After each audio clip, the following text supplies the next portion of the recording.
O ex-empresário Luiz Henrique Sanfelice, acusado do assassinato da mulher em 2004 aqui no Novo Hamburgo, está de volta ao Brasil. Sanfelice desembarcou na manhã de hoje em Porto Alegre, vindo de São Paulo, após ser extraditado da Espanha. Para comentar sobre esse caso, sobre os próximos desdobramentos, está aqui conosco no estúdio o advogado Jamil Abdu. Boa noite, Jamil. Tudo bem? Boa noite, tudo. Jamil, para a gente começar entrando nessa história do Sanfelice, né, que esteve na mídia agora de forma exaustiva, principalmente nos últimos dias, quando ficou definida que a extradição dele ia acontecer justamente numa quarta-feira de cinzas, né, todo mundo começou a se perguntar qual seria o destino de Sanfelice aqui no Brasil, né? A informação que nós temos é que ele vai passar 30 dias preso em regime fechado na penitenciária de Montenegro.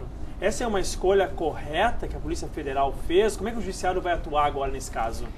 Para o Judiciário, embora errada a atitude tomada, é comum que isso aconteça. Tanto que alguns saem para passar o fim de semana fora e não retornam mais e tal. O que nós temos que observar é que a lei brasileira ela é muito boa. E além de ser boa, ela é muito rigorosa. Então, para que sirva como um exemplo aos demais apenados, independente de quem quer que seja, ele fica assim 30 dias num regime totalmente fechado, vigiado e tal, e ele perde prerrogativas anteriores, como progressão, diminuição da pena, uma série de coisas. Tudo depende do juiz e do promotor que vão ouvi-lo, porque ele também teve suas razões para fazê-lo e tal, que foi no sentido de que não havia ainda o julgamento de uma decisão que posteriormente foi dada no STF.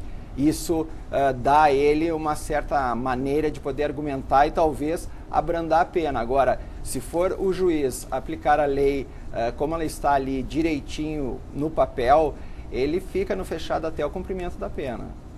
A tendência é essa, né? A lei é essa, a tendência é essa. Hoje, os juízes hoje são mais flexíveis com pessoas que não aparentam dano à sociedade, alguma forma de agressão à sociedade, algo nesse sentido.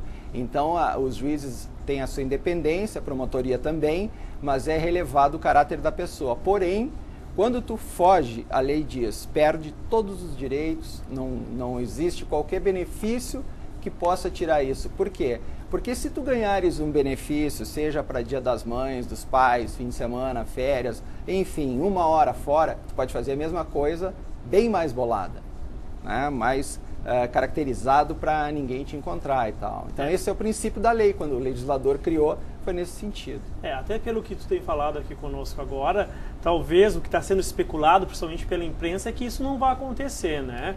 Já se fala, inclusive, o promotor responsável pelo caso, que vai brigar na justiça para que ele realmente fique até o final do cumprimento da pena em regime fechado. Os familiares também já começaram a protestar contra essa possível soltura dele em até 2 anos. Então é uma briga judicial que deve começar a partir de agora.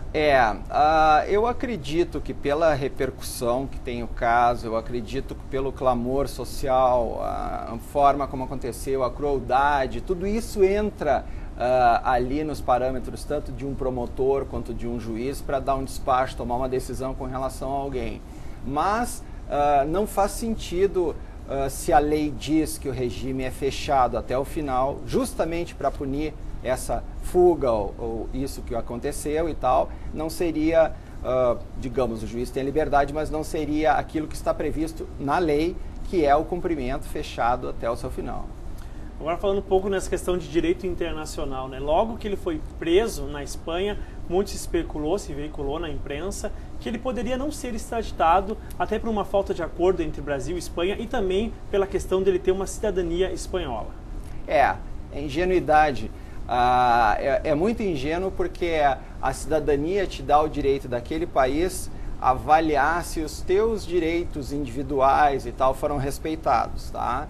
Porém, a Espanha, ela brilha muito pelo fato de ser um país que releva demais os direitos humanos. Em compensação, ao redor do globo terrestre, internacionalmente falando, é o único país no mundo, inclusive dentro da Comunidade Econômica Europeia, que qualquer pessoa pode pedir a prisão de um outro. Não precisa ser como promotor, como acontece nos demais países, nos demais estados. E uma coisa que agrava tudo isso é que se ele ficasse lá, por isso que eu acho que ele resolveu voltar, a Espanha ela pode mandar prender pessoas de outros países que não cometeram delitos lá e que nem são cidadãos deles. E é o caso do Pinochet, tem uma série de outros casos que aconteceram lá, que são para nós advogados referências mundiais. Ela é o único no mundo que se alguém fez um crime contra a guerra, por exemplo, de Guantánamo, eles processaram os Estados Unidos para fazer ser liberado na Corte Internacional de Justiça e tal. Então a escolha foi infeliz, não foi a mais correta. Ele confiou na cidadania, mas não tinha conhecimento das leis propriamente ditas espanholas. É uma questão de imaginar que a cidadania, porque daqui, dali e tal, o Brasil não teria acordo ou algum convênio ou tratado com a Espanha. Acontece que a Espanha tem na questão penal e na questão do direito tratados com o mundo todo. Então ela seria e é o pior país de escolha para um foragido. E o que poderia prejudicar ele mais, digamos? Então, porque lá ele teria condições melhores, né? As prisões da Espanha não tem comparação quanto às prisões, em especial brasileiras, e as atividades que tu desenvolve lá. Mas aí agora eu vou dar uma de repórter. Por que será que ele resolveu voltar? Sabe por quê? Porque lá, como ela é um país que usa muito a extraterritorialidade, ela iria olhar o julgamento e iria dizer assim, agora nós vamos aumentar a tua pena. Isso pode acontecer, nós vamos aumentar a tua pena em função de ser foragido, porque a crueldade, isso e aquilo nós vamos respeitar, mas eles poderiam acrescentar anos e anos dentro da própria condenação. Então, estrategicamente, talvez ele não saiba disso, mas estrategicamente o retorno ao Brasil foi e é muito melhor ser julgado aqui do que lá, porque lá o juiz pode acrescentar outros crimes.